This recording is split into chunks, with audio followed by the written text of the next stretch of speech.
کیا، آج مسجدیں ہماری خالی ہو گئی، مدرسے ہمارے ویران ہو گئے، اور ہم نے سنیما ہال آباد کر دیے۔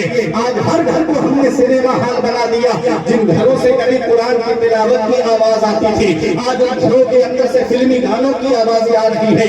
ان گھروں کے اندر سے کبھی نعت پاک کی آواز آتی تھی، آج ان گھروں کے اندر سے جھوٹی خبریں کی آوازیں آ رہی ہیں۔ اے لوگوں، یاد رکھنا، یہ دنیا چند دن کی ہے، ہمیشہ رہنے دنیا میں نہیں آئے گے۔ بڑے بڑے دولت والے آئے، دنیا سے چلے گئے، بڑے بڑے پیسے والے آئے، دنیا سے چلے گئے، بڑے بڑے رتبے والے آئے، دنیا سے چلے گئے، بڑے بڑے عہدے والے آئے، دنیا سے چلے گئے۔ ابھی 4 سال پہلے کرونا کال میں تم نے نہیں دیکھا، بڑے بڑے دولت والے، پیسے والے گنگا ندی کے کنارے پہ گورو کفن پڑے ہوئے تھے، گھر والے لینے تک نہیں گئے، پریجن اٹھانے تک نہیں گئے، اولاد دیکھنے تک نہیں گئی۔ اے ایمانیہ والے، قسمت والا ہے وہ باپ جو اولاد کے کاندھے پہ قبرستان چلا جائے، نصیب والی ہے وہ اولاد جو باپ کے کاندھے پہ قبرستان چلی جائے، قسمت والا ہے وہ رشتہ دار جو رشتہ دار کے کاندھے پہ قبرستان چلا جائے۔ جانا سبھی کو ہے دنیا سے، اس حال میں مت جانا کہ ادھر جنازہ اٹھے، ادھر محلے کے لوگ رہے۔ ایک جوانی کا جنازہ جا رہا ہے، ایک شرابی کا جنازہ جا رہا ہے، ایک عیاش کا جنازہ جا رہا ہے،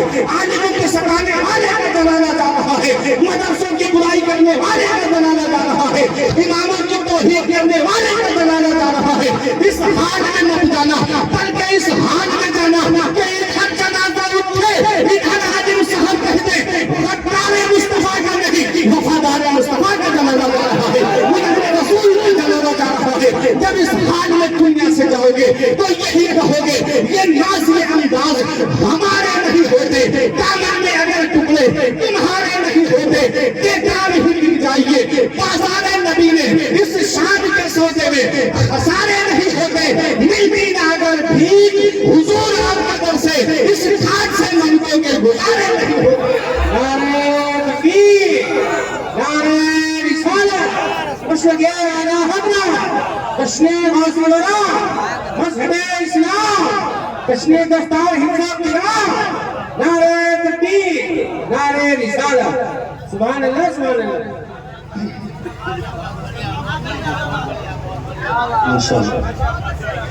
متقی بن کے جاؤ، پرہیزگار بن کے جاؤ۔ اس حال میں دنیا سے جاؤ کہ ادھر جنازہ اٹھے، ادھر عالم صاحب کہتے لحد میں عشق رخ شہ کا باغ لے کے چلے، اندھیری رات سنی تھی چراغ لے کے چلے، تیرے غلاموں کا نقش قدم ہے راہ خدا، وہ کیا پہن سکے جو یہ سراغ لے کے چلے۔ متقی بن کے جاؤ، پرہیزگار بن کے دنیا سے جاؤ۔ بے شمار نعمتوں سے اللہ نے ہم کو نوازا، آج ایک آنسو ہماری آنکھ سے نہیں نکلتا۔ آج ہم مارکیٹ سے آئیں گے، شام کو دکان سے آئیں گے تو پورے دن کا حساب جوڑیں گے کہ آج اتنا فائدہ ہوا، اتنا نقصان ہوا، اتنے لوگ ادھار لے کر گئے، اتنے نقد لے کر گئے۔ کبھی ایک بات مجھے بتاؤ، شام کو بستر پہ سوتے وقت ایک بار بھی یہ خیال آیا کہ آج میں نے نیکیاں کتنی کی ہیں اور آج میں نے گناہ کتنے کیے ہیں؟ ایک بار بھی بستر پہ لیٹتے وقت خیال آیا؟ ایک آنسو ہماری آنکھ سے نہیں نکلتا۔ ذرا ذرا سی تکلیفوں پہ ہم شکوہ کرنا شروع کر دیتے ہیں، ذرا ذرا سی تکلیفوں پہ ہم ہلا کرنا شروع کر دیتے ہیں۔ آؤ میں ایک پیغمبر کا ذکر آپ کو سناؤں مختصر انداز میں۔ حضرت ایوب علیہ السلام کا نام آپ نے سنا ہے؟ حضرت ایوب علیہ السلام کا صبر ایوب تو سنا ہی ہوگا، لیکن سنو قرآن میں ہے۔ حضرت ایوب علیہ السلام کی جتنی اولاد تھی پورا محل اولاد کے اوپر گر گیا، تمام اولاد آپ کی ہلاک ہو گئی۔ ہزاروں اونٹ، ہزاروں بکریاں تھی، سب ہلاک ہو گئے ایک ہی دن میں۔ حضرت ایوب علیہ السلام پیغمبر ہے اللہ کے، نبی ہے اللہ کے، تمام اولاد ایک دن میں انتقال کر گئی، تمام جانور ختم ہو گئے، بادشاہت چلی گئی اور خود ایوب علیہ السلام کو تکلیف لگ گئی۔ اللہ اکبر۔ اب مجھے بتاؤ، آج ہلکی سی تکلیف ہم کو پہنچے ہم شکوہ کرنا شروع کر دیتے ہیں، آج اگر ہمارے گھر میں کسی بیٹے کا انتقال ہو جائے تو ہماری زبان پہ شکایت کے الفاظ آ جاتے ہیں. وہ حضرت ایوب علیہ السلام ہے، خبر آتی بیٹے کا انتقال ہو گیا، کہتے اللہ نے دیا تھا اللہ نے لے لیا. کہا مال ہلاک ہو گیا، کہا اللہ نے دیا تھا اللہ نے لے لیا. میرا کچھ نہیں ہے، سب اللہ نے دیا، اللہ نے لے لیا. آواز آئی محل گر گیا آپ کا، کہا اللہ نے دیا تھا اللہ نے لے لیا. جانور آپ کے ہلاک ہو گئے، کہا اللہ نے دیے تھے اللہ نے لے لیے. اللہ کا شکر ادا کر رہے ہیں، ہر بات میں اللہ کا شکر ادا کر رہے ہیں. آپ کی بیوی نے جن کا نام حضرت رحمت تھا، آئی قریب میں اور آ کر کے کہا اے اللہ کے پیغمبر، اولاد دنیا سے چلی گئی، مال و دولت چلی گئے، تمام جانور ہلاک ہو گئے، اے میرے شوہر آپ کچھ بولتے کیوں نہیں؟ تو حضرت ایوب علیہ السلام نے کہا کہ مجھے یہ جو تکلیف پہنچی ہے یہ کتنے سال سے پہنچی ہے؟ کہا ابھی چند سال سے پہنچی ہے. 70 سال سے اللہ مجھے اپنی نعمتیں کھلا رہا ہے، 70 سال سے اللہ مجھے اپنی نعمتیں عطا فرما رہا ہے. اللہ نے کتنی نعمتیں مجھے عطا کی ہیں، آج ہم کسی تکلیف پہنچی میں ناشکری کریں؟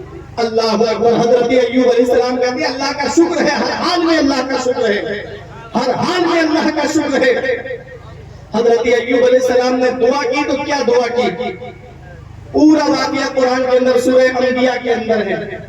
حضرت ایوب علیہ السلام کہتے ہیں یا رب انی مسنی الضر، اے اللہ مجھے مصیبت چھو کے نکل گئی، اے اللہ مجھے تکلیف چھو کے نکل گئی. یہ نہیں کہ مجھے تکلیف پہنچی ہے میں بیماریوں میں مبتلا ہوں، میرے اولاد چلی گئی، میرا مال چلا گیا، نہیں کہا مولا مجھے مصیبت چھو کے نکلی ہے، مجھے تکلیف چھو کے نکلی ہے. مولا تو سب رحم کرنے والوں سے سب سے زیادہ رحم کرنے والا ہے، مولا سب سے زیادہ رحم کرنے والا تو ہے. جب حضرت ایوب علیہ السلام نے یہ دعا کی، پروردگار نے فرمایا ارکض رجلک، اے میرے پیغمبر اپنے پیر کو زمین پہ مارو، اپنی ایڑی کو زمین پہ مارو، اس سے ایک چشمہ نکلے گا. حضرت ایوب علیہ السلام نے اس پہ ایڑی کو مارا اور اس سے ایک چشمہ نکلا. اللہ نے فرمایا اس میں غسل کرو اور اس پانی کو پیو. حضرت ایوب علیہ السلام نے اس میں غسل کیا، آپ کا شباب واپس آ گیا، آپ کی تکلیف دور ہو گئی. پتا چلا میرے عزیزوں ہمیں چھوٹی چھوٹی تکلیفوں پہ شکوہ نہیں کرنا ہے، ہمیں چھوٹی چھوٹی تکلیفوں پہ شکایت نہیں کرنا ہے. کبھی تکلیف پہنچے تو حضرت ایوب علیہ السلام کا واقعہ یاد کر لیا کرو. دیکھو اللہ نے وہ جاہ و حشم عطا فرمایا، اللہ نے وہ مقام و مرتبہ عطا فرمایا. اے لوگوں یہ صبر کی وجہ ہے، یہ شکر کی وجہ ہے. آج اللہ رب العزت کی طرف سے حضرت ہلکی سی کوئی آزمائش آ جائے تو زبان پہ ہلکی شکایت مت لانا. بے شمار نعمتوں سے اس رب نے ہم کو نوازا ہے. ہاتھ اللہ کی نعمت ہے، یہ کھانے پینے کی غذائیں جو ہم کو مل رہی ہیں یہ اللہ کی نعمت ہے، یہ کاروبار اللہ کی نعمت ہے، یہ اولاد اللہ کی نعمت ہے. بے شمار نعمتوں سے اس رب نے ہم کو نوازا ہے. کبھی آؤ اپنے رب کی بارگاہ میں چھپ جاؤ، اپنے رب کی بارگاہ میں آ کر کے سجدے ادا کرو، اس رب کو راضی کر لو. آج جو ہم پریشانیوں کے شکار ہیں اس کی وجہ ہے کہ آج ہمارا رب ہم سے ناراض ہے. میرے عزیزوں اس رب کو راضی کرو، رسول کو راضی کرو، جس سے اللہ راضی اس کا رسول راضی. دنیا میں بھی وہ آرام سے رہتا ہے اور آخرت میں بھی وہ آرام سے رہے گا. آج جس غوث اعظم سے محبت آپ کرتے ہو، سرکار غوث اعظم کی سیرت کو آپ ذرا سنتے ہوئے چلیے گا. شیخ سعدی نے گلستہ کے دوسرے باب کی دوسری حکایت میں لکھا کہ صبح کے وقت کوئی کعبے کا گلاس پکڑ کے رو رہا تھا، رونے کی آواز ایسی درد بھری کہ جو بھی آواز سنے وہ بھی روئے.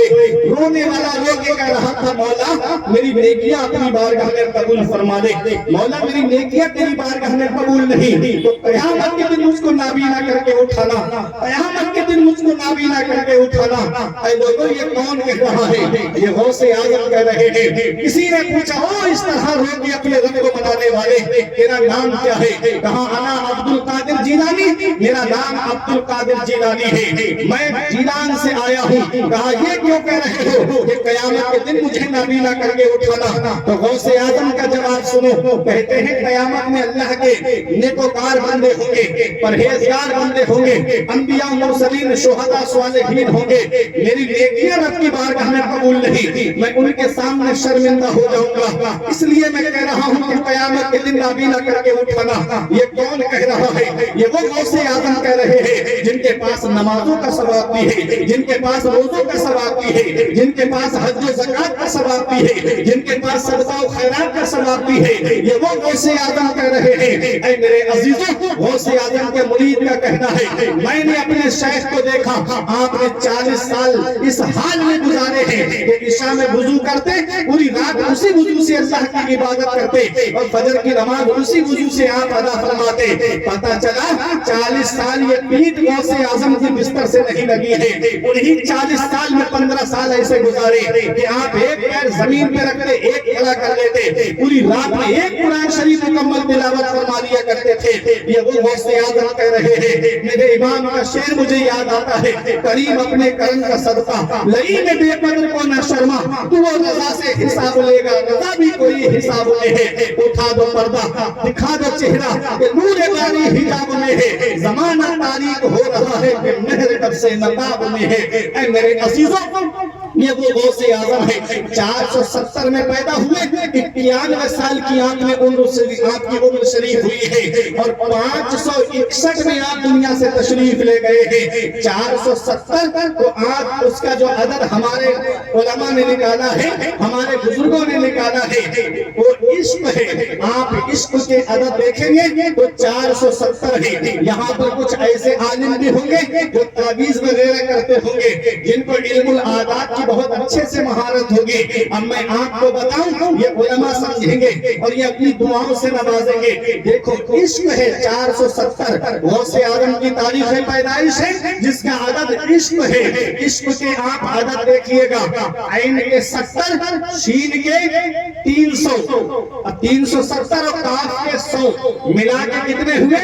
470۔ یہ ہے عشق۔ اور 91 سال کی غوث اعظم کی عمر ہوئی ہے، جس کے عدد ہے، جس کا مادہ ہے کمال۔ کمال کے آپ عدد دیکھیں گے تو 91 ہے۔ یہ علماء جانتے ہیں، قاف کے 20، میم کے 40، الف کا 1 اور لام کے 30 جوڑ کے دیکھ لیجئے گا، ملائیں گے تو 91 بیٹھیں گے۔ اب یہ 91 کو 470 میں آپ ملائیے تو 561 ہوتے ہیں۔ یہی غوث اعظم کی تاریخ مثال ہے۔ واہ واہ واہ واہ، نعرہ تکبیر، نعرہ رسالہ، اشرق اعلی حضرت، اشنے غوث برا، اشنے دفتار حفظ و قرآن، سبحان اللہ سبحان اللہ۔ یہی غوث اعظم کی تاریخ مثال ہے۔ اب آپ دیکھو، غوث اعظم نے 18 سال تک قصبہ جیلان کے قرب و جوار میں تعلیم حاصل کی، اور جب آپ کی عمر 18 سال ہوئی، والدہ کی عمر 78 سال ہے۔ غوث اعظم اپنی ماں کے پاس آئے، امی سے کہا، امی میں نے قصبہ جیلان کے قرب و جوار میں جہاں جہاں عمدہ تعلیم تھی میں نے حاصل کر لی ہے، لیکن ابھی میری علم کی تشنگی بجھی نہیں ہے، میں مزید حصول علم کے لیے بغداد جانا چاہتا ہوں۔ ماں جس کی عمر 78 سال ہے، غوث اعظم کی عمر 18 سال ہے۔ جب ماں کی عمر 60 سال کی تھی تب غوث اعظم پیدا ہوئے تھے۔ کتنی عمر میں؟ 60 سال کی عمر میں۔ 60 سال کی جب عورت پہنچتی ہے تو آدمی اولاد کی طرف سے مایوس ہو جاتا ہے۔ وہ اللہ ہے جو ویرانے میں گلشن کھلا دیتا ہے، وہ اللہ ہے جو پتھر سے پودا نکال دیتا ہے، یخلق ما یشاء، وہ اللہ ہے جو چاہتا ہے وہ پیدا فرماتا ہے۔ یہب لمن یشاء اناثا ویہب لمن یشاء الذکور، وہ اللہ ہے جو چاہتا ہے وہ پیدا فرماتا ہے۔ اللہ جسے چاہتا ہے اسے بیٹیاں عطا فرماتا ہے، اللہ جسے چاہتا ہے اسے بیٹے عطا فرماتا ہے۔ اور یزوجہم ذکرانا و اناثا، اور اللہ جسے چاہتا ہے اسے بیٹے اور بیٹیاں دونوں عطا فرماتا ہے۔ ویجعل من یشاء عقیما، اور اللہ جسے چاہتا ہے اسے باندھ بنا دیتا ہے۔ سب اللہ کے دست قدرت میں ہے۔ غوث اعظم کی عمر 18 سال، ماں کی عمر 78 سال۔ اس عمر پہ جب ماں باپ پہنچ جائیں تو سوچو انہیں اولاد کی سپورٹ کی کتنی ضرورت ہوتی ہے، اولاد کے سہارے کی کتنی ضرورت ہوتی ہے۔ وہ غوث اعظم کی والدہ ہے جنہوں نے یہ نہیں کہا میرے لال تو میرے احسان بھول گیا، میں نے 9 مہینے تجھے اپنے شکم میں رکھا، تیرے بوجھ کو اٹھایا میرے لال، میں نے تجھے جنم دیا، میں نے تجھے 2 سال اپنا خون جگر دودھ کی شکل میں پلایا۔ ماں نے اپنے